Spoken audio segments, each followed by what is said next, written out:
Belgrano, ¿qué onda hoy? Bien, hoy seguimos con las líneas generales, muy generales, del desarrollo de las religiones, tal cual como lo hemos dejado la vez pasada.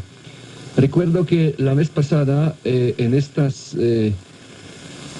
detección de líneas generales de la evolución religiosa, hemos llegado al momento histórico o prehistórico, bueno, al momento cronológico llamado la Edad de Bronce. Aquí quiero hacer una aclaración que es extremadamente importante, pero extremadamente, repito, extremadamente importante.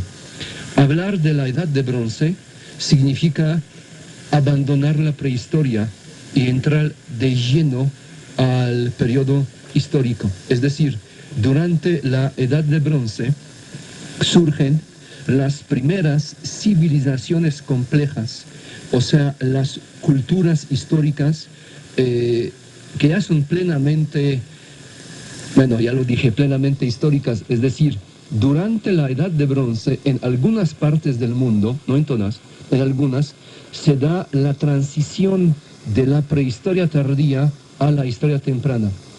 Y desde el punto de vista que a nosotros nos interesa, hablar de las religiones de la Edad de Bronce es hablar de las religiones de las primeras sociedades históricas.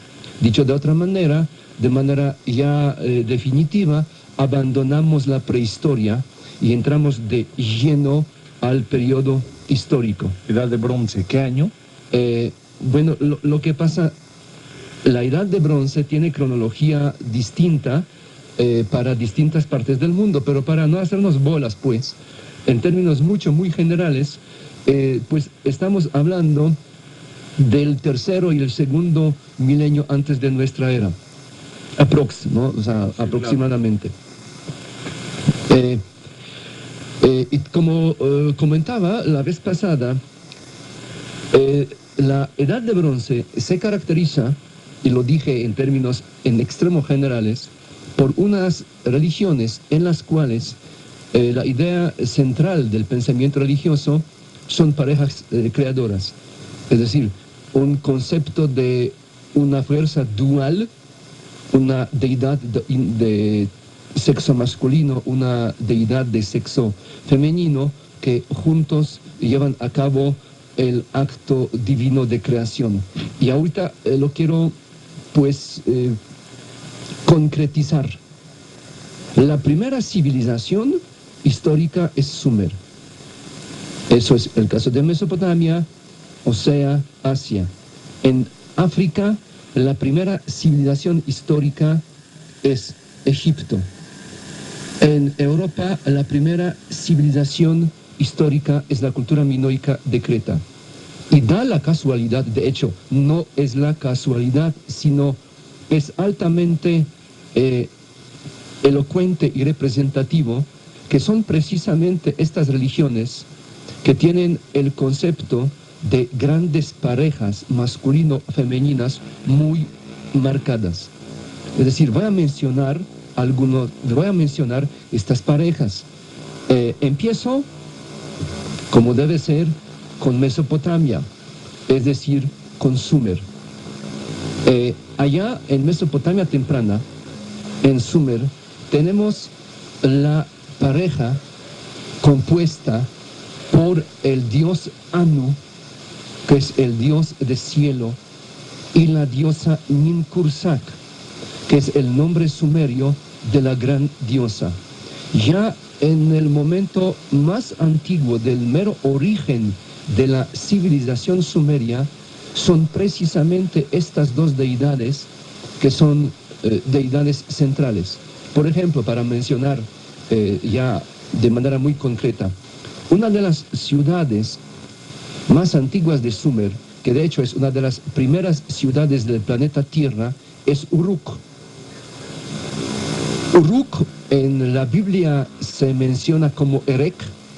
Es una ciudad de extrema importancia para Mesopotamia, para el sur de Mesopotamia, para Sumer. Es una de las más antiguas ciudades del planeta. Otra ciudad muy antigua, una de las primeras ciudades de Sumer, es Ur.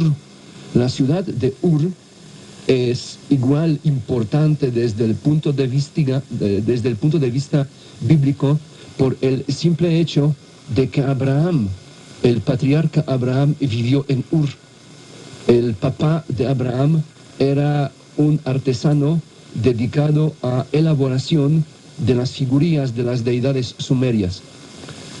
Uruk tenía un enorme templo. Bueno, voy a usar una palabra que es muy propia para Mesopotamia, algo que está en todas las culturas de Mesopotamia y se llama Sigurat. La palabra Sigurat quiere decir montaña sagrada y es nombre que se está usando de manera general para referirse a las pirámides en Mesopotamia. Es decir, todas las ciudades mesopotámicas, independientemente si fueron sumerias, babilónicas, asirias u otras, tenían como el edificio religioso central un sigurat con uno o más templos encima o a mitad de la altura. De tal manera que Sigurat es la pirámide mesopotámica. Pues el Sigurat en Uruk tenía arriba el templo dedicado al dios Anu. Es decir, una de las más importantes ciudades sumerias, de hecho una de las más antiguas, tiene como principal templo aquel dedicado al dios Anu, mientras que en Ur, el edificio más importante localizado encima del Sigurat de Ur es el templo dedicado a la diosa Ninkursak. Es decir, en Uruk tenemos el culto de Anu, en Ur el culto de Ninkursak. Esta pareja es la representación de esta dualidad divina tan propia para las civilizaciones de la Edad de Bronce en Sumer. Estas dos deidades actuando de alguna manera han gestado el universo. Este es el caso de Sumer. Ahora vayamos al caso de Egipto. En Egipto tenemos una situación sumamente parecida. La tenemos porque de alguna manera tenemos que tener. Una de las deidades egipcias más importantes durante muchos miles de años, más importante desde el punto de vista político, es el culto del dios solar Amón.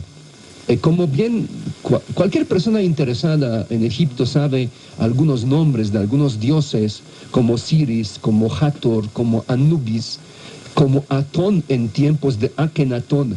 Pero hay una deidad que es la columna vertebral del pensamiento religioso más de 3000 años, y es el culto solar. Llámese Ra, llámese Atón, o llámese Amón, como casi todo el tiempo, el dios principal, el dios que es el soporte ideológico del poder político, es Amón, dios Sol. Pero Amón no está solo. La mitología egipcia habla claramente de su consorte, entre comillas, esposa, la diosa Mut. Es precisamente el acto sexual entre Amón y Mut, el acto divino de creación del universo. Igual como en Sumer, el asunto extremadamente importante, central, la columna vertebral del pensamiento en cuanto a los orígenes, es la pareja creadora, Amón-Mut. Este es el caso de Egipto. Luego, para variar, el caso de la cultura minoica de Creta es otra vez sumamente parecido. La religión minoica, o sea, de la cultura cretense, giraba en torno a dos deidades, uno masculino y otro femenino. Está el dios masculino Marduk. Marduk es el dios central del poder político en las ciudades cretenses como Knossos, como Phaestos, como Hagatriada, pero al mismo momento está un culto que es aquel que comparte toda la gente de todas las clases sociales. y que es el culto de la gran diosa. No puedo decir el nombre de la gran diosa cretense porque no la sabemos. O sea, no conocemos el nombre propio.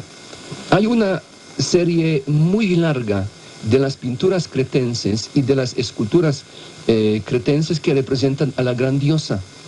Se caracteriza por vestir un chaleco abierto para enseñar orgullosamente los senos, porque ella es la diosa femenina y en su tocado o en sus manos tiene las serpientes, simbolizando las serpientes, la sexualidad masculina, y ella, la gran diosa, tiene bajo control la sexualidad masculina, y ella, la gran diosa, hace pareja con Marduk.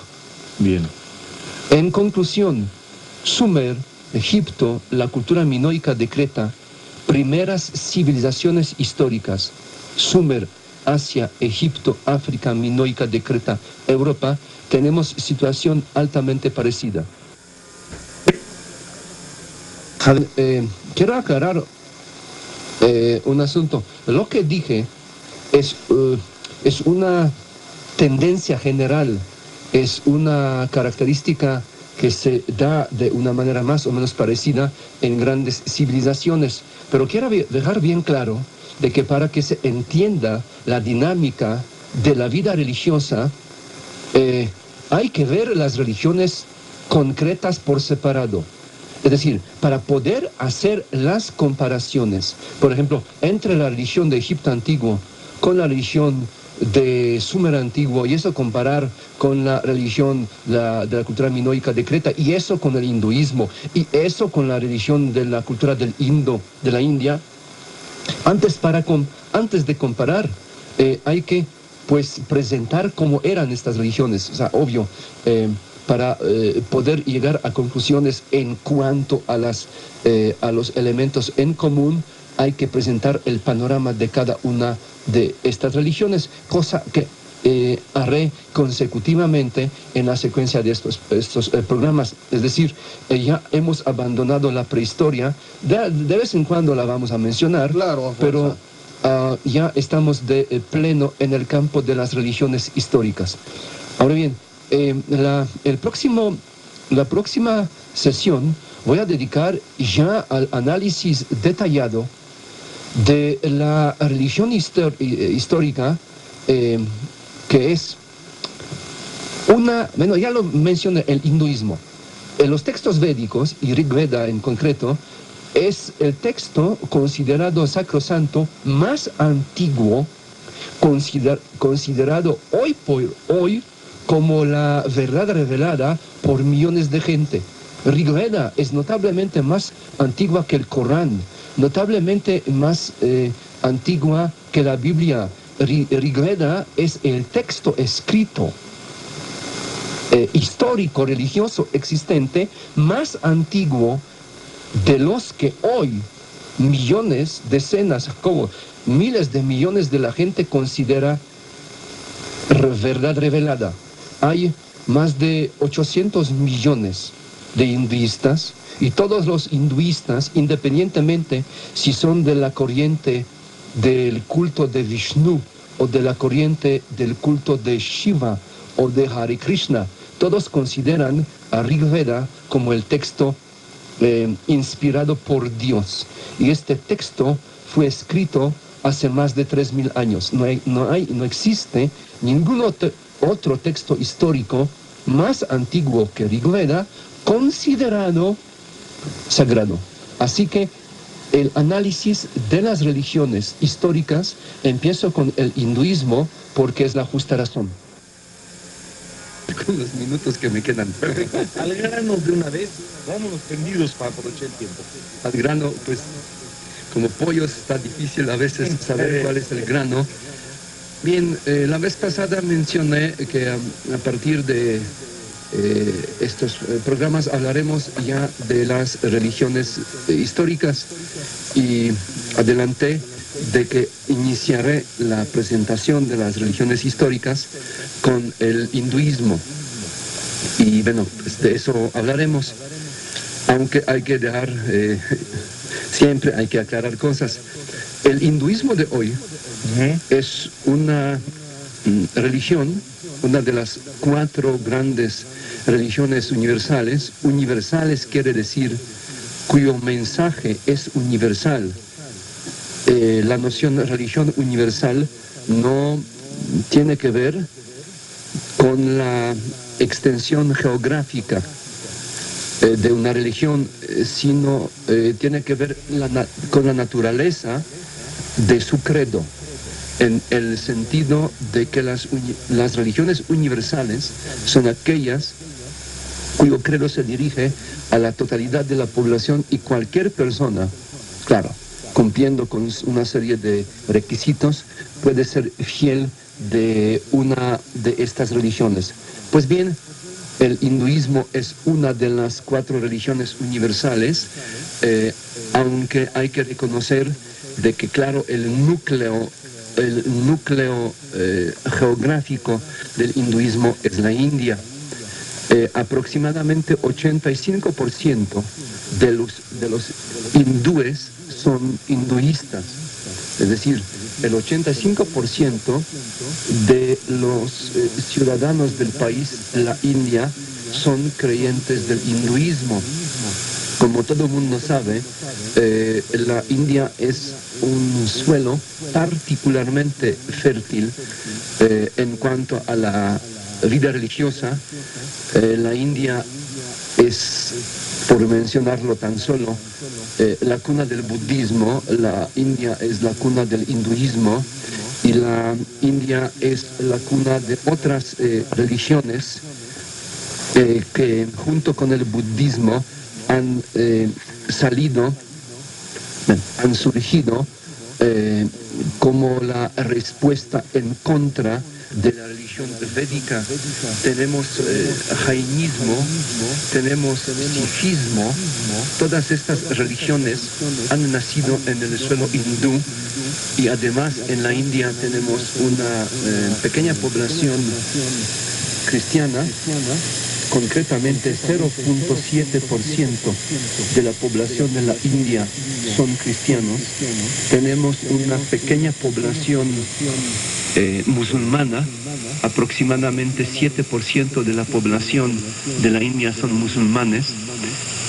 Tenemos una población muy pequeña de los budistas. Esto es un asunto sumamente interesante que en un momento dado voy a analizar a fondo. Tan solo 0.7%, es decir, menos del 1% de la población de la India son budistas. En el país a donde el budismo surgió, en el país en el cual se dio el fenómeno del budismo y en el país en el cual durante un tiempo el budismo fue la religión oficial del Estado y desde la India se expandió prácticamente por todo el continente asiático, en este país hoy por hoy los budistas están prácticamente ausentes, menos del 1%.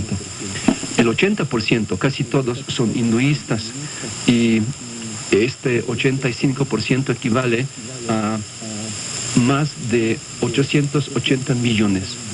Más de 880 millones de los hindúes, perdón, dije bien, más de 880 millones de los hindúes son hinduistas, más aquellos hindúes que no son hinduistas.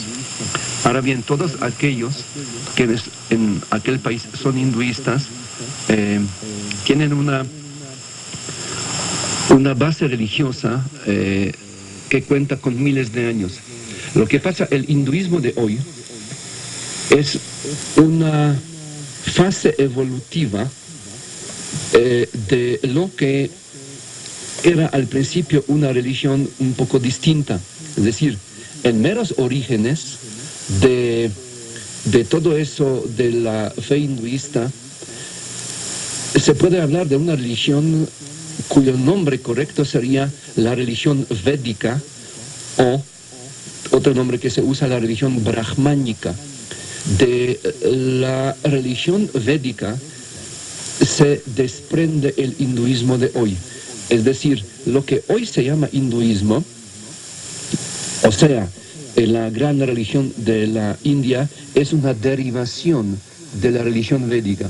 Por lo tanto, para que se comprenda cuál es la esencia del hinduismo, hay que dedicar unas cuantas palabras antes a la base del hinduismo, a la base histórica, o sea, a la religión védica, la religión brahmánica. Ahora bien, y para hablar de esto, es decir, de la religión védica, hay que volver a la edad de bronce. Hay que volver a un acontecimiento que ha afectado históricamente a todo el viejo mundo. Me refiero a la expansión de los indoeuropeos. O sea, ¿qué diablo tiene que ver o qué Dios tiene que ver con el hinduismo? Ah, pues muchísimo. Lo que pasa aproximadamente 3.500 años atrás, es decir, allá por 1500 antes de nuestra era, un grupo indoeuropeo que asimismo se hacía llamar Arya, los arios, han conquistado la India, el subcontinente indio y básicamente el norte de India. Estos arios, o sea, un grupo de habla indoeuropea que ellos mismos culturalmente se hacían llamar Arya, o sea, los arios, trajeron consigo una nueva cultura, un nuevo idioma, el sánscrito, y una nueva religión, la religión védica. Y ellos mismos, estos Arya, estos arios indoeuropeos que han conquistado la India, ellos escribieron en su idioma sánscrito lo que se hoy conoce como los textos védicos, es decir, los textos escritos más antiguos de la religión brahmánica y por lo tanto del hinduismo. O sea, la religión brahmánica es lo que hace después el hinduismo. Exacto.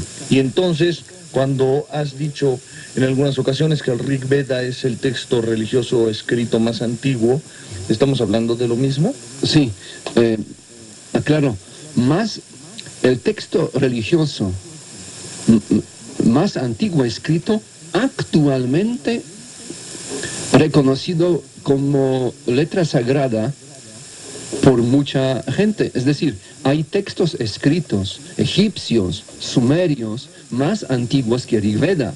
Nada más que lo que han escrito los sumerios hace 5000 años ya no es la verdad revelada para la gente, puesto que la religión sumeria ya no existe, es una religión muerta. La religión egipcia, la faraónica, igual ya es una religión muerta. Rig Veda es el texto escrito más antiguo, históricamente hablando, considerado hoy por hoy como el texto revelado, o sea, la verdad revelada. Repito, hay textos religiosos mucho más antiguos que Rig Veda, pero pertenecientes a las religiones que ya están extintas, es decir, ya no hay creyentes de estas religiones. Bien, hablaba entonces yo de los Vedas.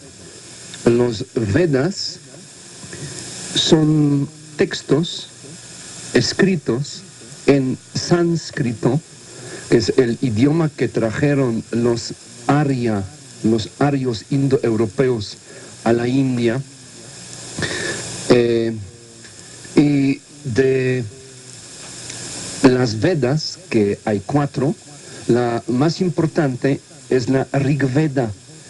Rig Veda es el libro védico más antiguo y más grande de todos, o sea, más antiguo, más grande y más importante. La palabra Veda en sánscrito quiere decir saber, el conocimiento. Y Rig Veda es un libro de cantos, un libro de himnos que se recitaba y cantaba a la hora de grandes ceremonias religiosas a la hora de llevar a cabo ritos de ofrendar animales, plantas y otras ofrendas pues para comunicarse con los dioses. Ahora, en su totalidad, la Rig Veda consta de 1017 himnos ordenados en 10 mandalas.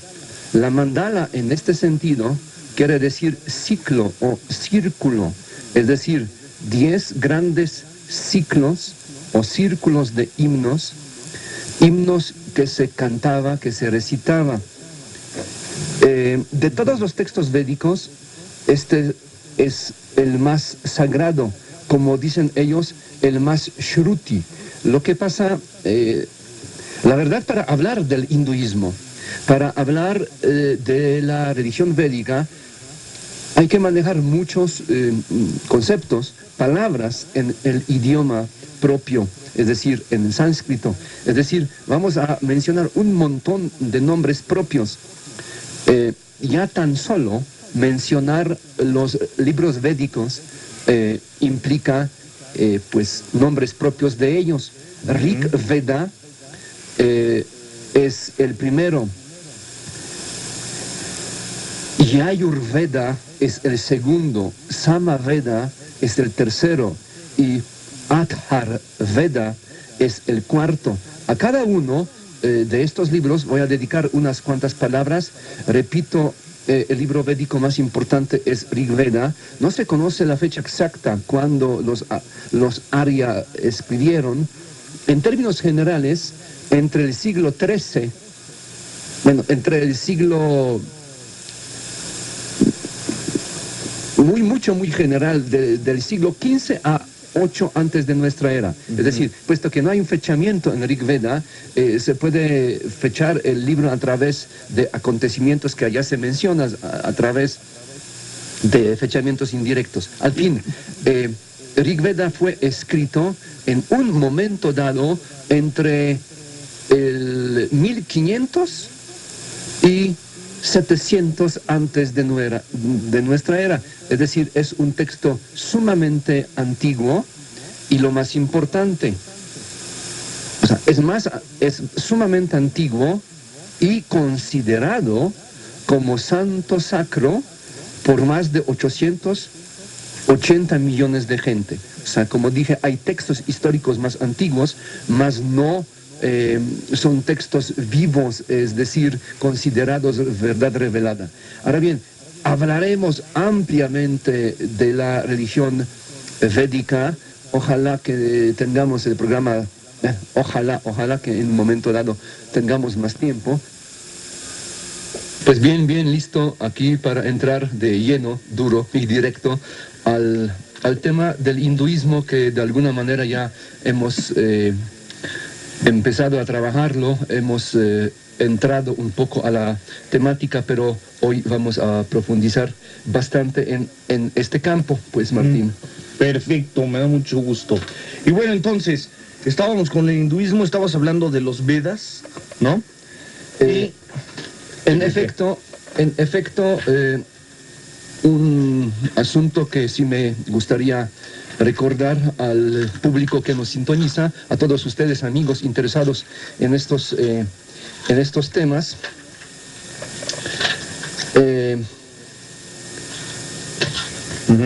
El hinduismo de hoy es una derivación de una religión mucho más antigua, que hemos llamado la religión védica, la religión brahmánica.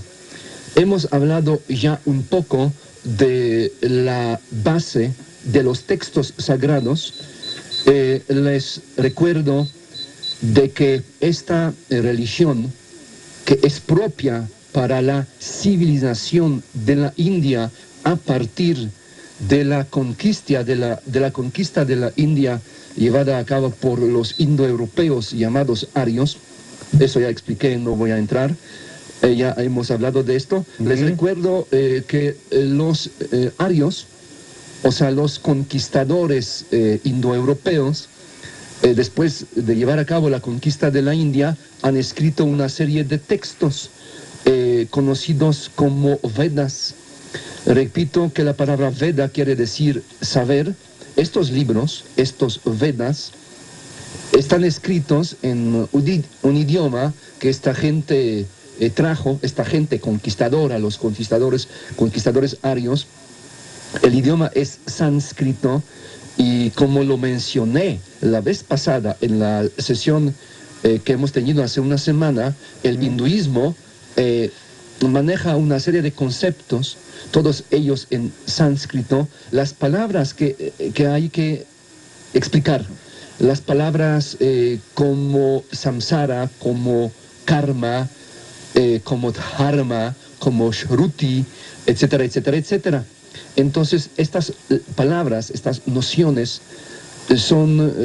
nombran la esencia de lo que era en su momento dado la religión brahmánica y que hoy es hinduismo. Les recuerdo, pues entonces, que de los libros védicos, el más importante es la Rig Veda. La Rig Veda. De los libros védicos. Sí. El más importante sí, es... Hay 4 Vedas. Hay 4 libros llamados Vedas. Las Vedas, Veda en sánscrito, saber, son, como ya lo dije, compilaciones de himnos, o sea, poesía cantada. Todos libros védicos fueron escritos mucho antes de nuestra era. El libro védico más antiguo y más grande, Rig Veda, que es enorme entonces en cuanto a la extensión, tiene 1017 himnos, 1017 himnos que conforman 10.580 versos. Rig Veda es un libro insólito en cuanto a su cantidad. Es 8 veces más grande que ya lo dije, que la Ilíada y Odisea juntos, y es notablemente mayor, varias veces mayor que la Biblia, es decir, el Antiguo y el Nuevo Testamento juntos. Bien, Rig Veda es el más importante, tiene una enorme cantidad de himnos. Estos himnos se cantaba o recitaba a la hora de las más importantes ceremonias. En estas ceremonias se invocaba las deidades brahmánicas, deidades védicas, de las cuales las deidades más importantes eran los siguientes. Brahma era la deidad superior, la deidad que de alguna manera ejercía primacía sobre las demás deidades. No quiere decir que era una especie del monoteísmo, para nada. Había una enorme cantidad de otros dioses. El dios Agni, el dios del fuego, este dios Agni es enormemente importante porque ninguna otra deidad en textos védicos es tantas veces invocada como él, el dios de fuego Agni.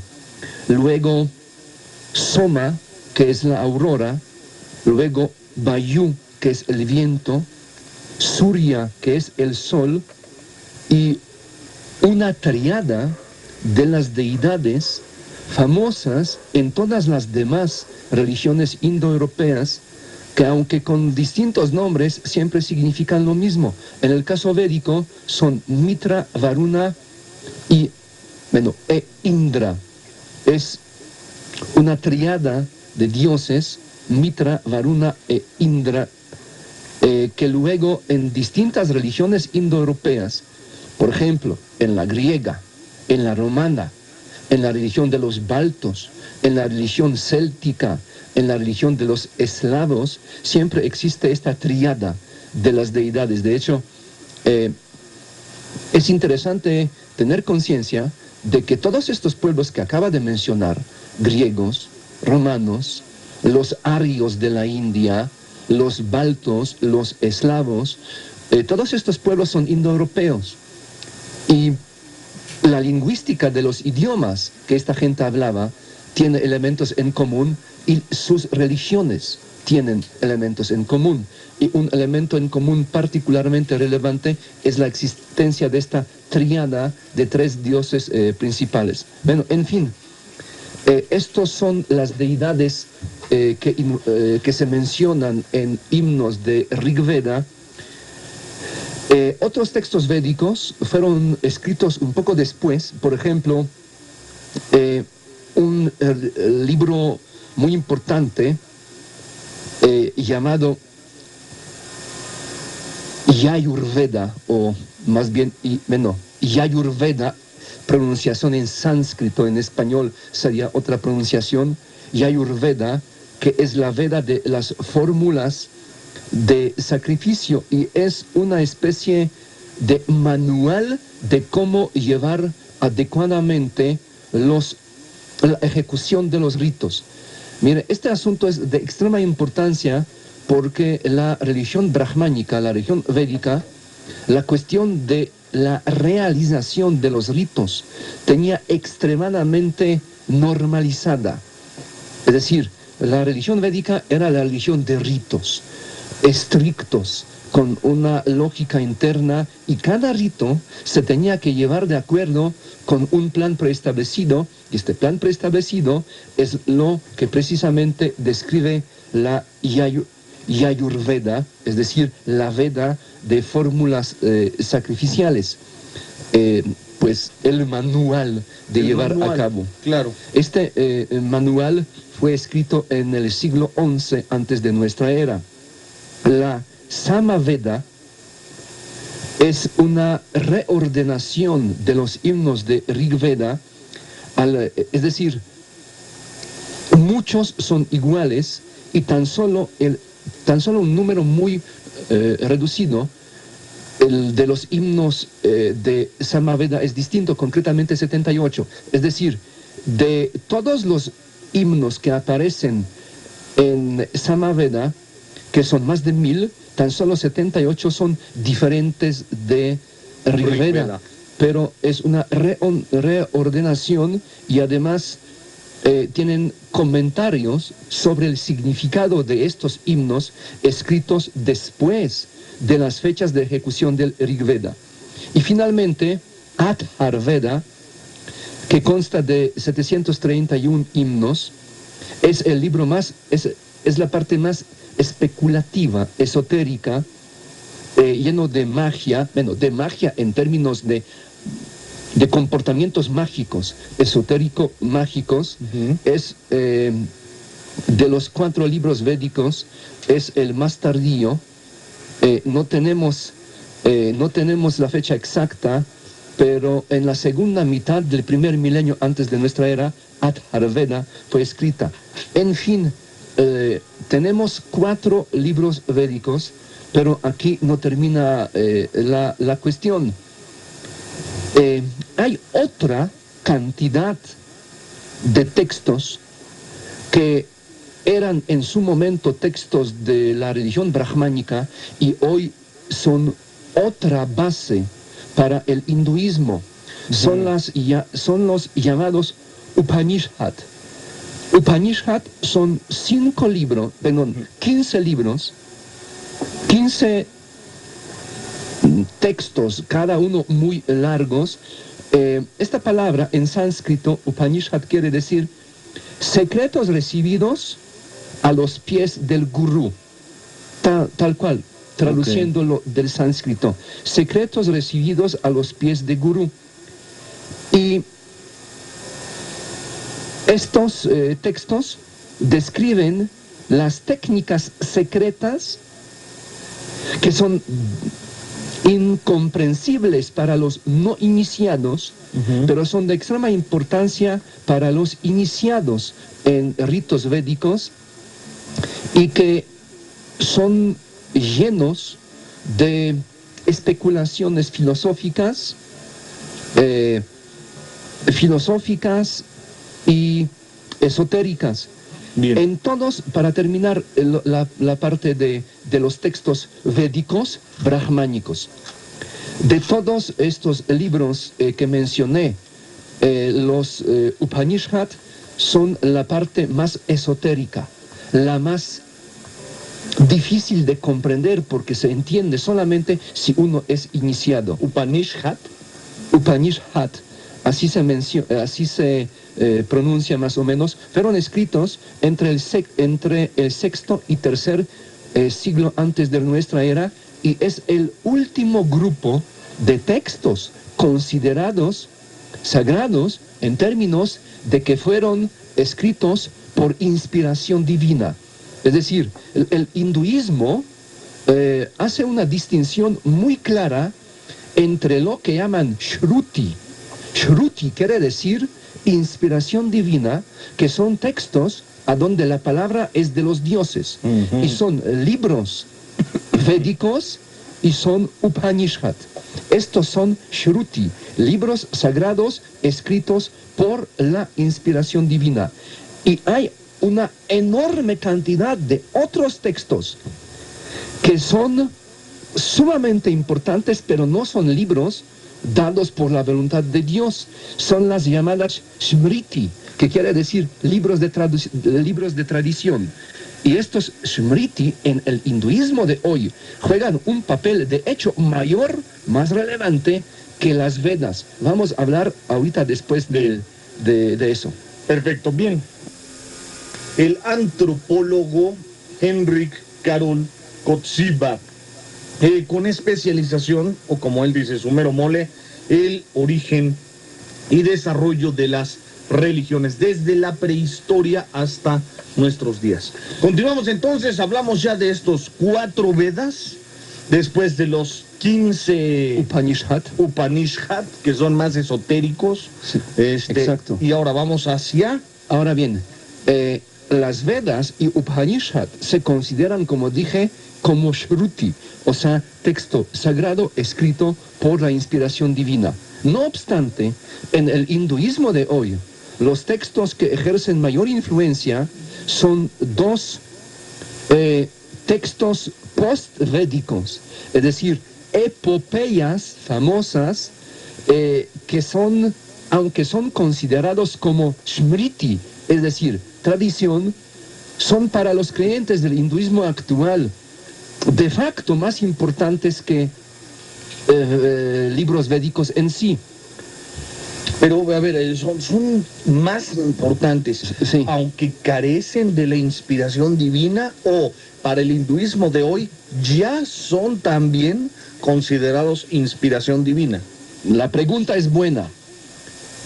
Mira, explico cuáles son estos textos que no son védicos, sino post-védicos, pero que son de extrema importancia para el hinduismo actual. Sí. Pues uno de estos es, los 2 son epopeyas, es decir, textos épicos. El primero es Mahabharata. Mahabharata quiere decir la gran epopeya de Bharata, que es un texto extremadamente largo que narra el combate mitológico entre 2 ramas de descendientes de Bharata. A ver, Bharata es una manifestación de Brahma. Brahma, repito, la deidad más importante en Rig Veda, en textos védicos, y Bharata es una manifestación de Brahma. Mahabharata narra cómo los 2 clanes, el clan de Pandava, que son los buenos, y el clan de Kaurava, están pues de grillas. Aparente y teóricamente, lo que Mahabharata narra es el combate mitológico entre estas 2 ramas de descendientes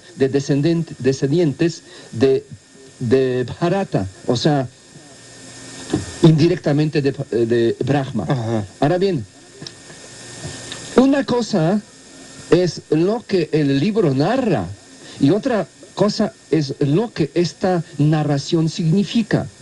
Es decir, el asunto esencial, el concepto fundamental para entender de qué se trata y entender el hinduismo es dharma. Dharma textualmente quiere decir ley divina. La gran epopea de Mahabharata es una narración que de facto presenta el conflicto permanente entre caos y orden. Es decir, hay una fuerza de ley, la fuerza de orden, la fuerza que defiende Dharma. Dharma, la ley divina, y que es el clan o la rama de Pandava.